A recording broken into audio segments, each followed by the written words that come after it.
My apologies because I have a cold, so if I sneeze or anything,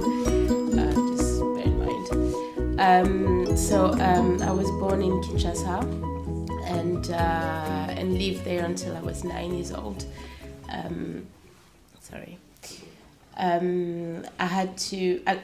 left the country when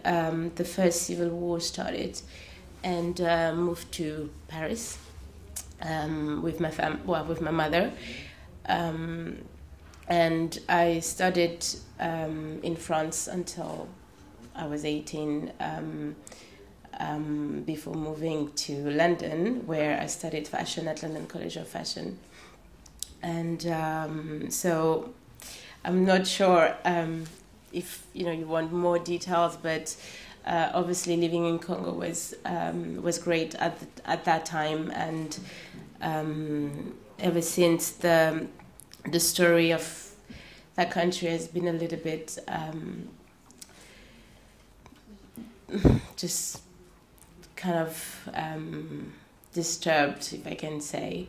But I've been living in London for 8 years now. I started my label in 2010. So I studied fashion design and realization at London College of Fashion. I decided to create my label because I had the feeling that it was really hard for young designers to just get into the fashion industry, and being in competition with all these big brands, and I wanted to be able to do something with my culture and being able to use materials that are produced in Africa, which is called Ankara or wax, depending on the countries. But the label is, I have evening wear and casual wear as well. So it kind of have an African vibes to it, but the most important things for me is to keep my Congolese heritage in the work that I'm producing with each collection. I haven't been to Congo. I haven't been back to Congo for the past 17 years for political reasons, obviously at the moment, but I am going there for the first time next week to showcase my new collection and to see the possibilities that are in the country, to possibly create, to just have an industry and being able to create employment. I did an interview with a Congolese radio 2 years ago, Radio Kapi, and after that interview I had a lot of emails from Congolese people around the world asking me for jobs, which was a little bit strange to me because I felt like I'm this new upcoming designer and I didn't have... I felt bad because I didn't know how to help them. Sorry. Because it was really hard for me to see all these people that, kind of thought that I had more power than I actually do have. So I got a lot of emails from a lot of Congolese women asking me how they could actually get involved and in the production, and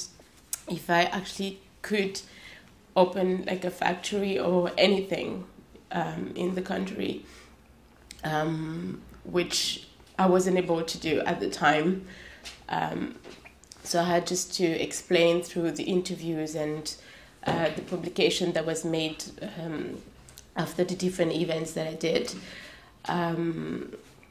But I had the opportunity to get involved in quite big events such as Mercedes-Benz Fashion Week in South Africa and many other events in the UK and Paris, where I had to kind of share my story and the charity project and and especially one in Congo, the Georges Maleka Foundation, who helps young kids into education. So they do help young kids and their families to stay at school and to make sure that they have physical education and just the opportunities to do something for their future. And my role would be, when I go to Congo and visit them, to be able to help the women create things that they could sell to raise more money for the charity. And so yeah, I mean, I don't know if you want to hear more about the experience. Obviously, I've done, like many of the other designers, dressed celebrities and been involved in different type of fashion events, but obviously, like one of the designers was saying, fashion is more it's bigger than that, because we clearly have a lot of impact on people's life without even knowing, and I think we can actually do a lot more in the future to change the way the industry is, because everybody, I hear people every day talking about the way we're struggling with finding finances and funding, and just having opportunities to actually show her work or get work if you're a model, or these are a lot of complaints, I would say, but I think if there was maybe like they are in Paris, La Chambre syndicale de la haute couture, if Africa did have some kind of support, like industry support from professionals that are willing to kind of help each country develop in the one particular area in the fashion industry, then it'd be more stronger to kind of create like a collective in the future. But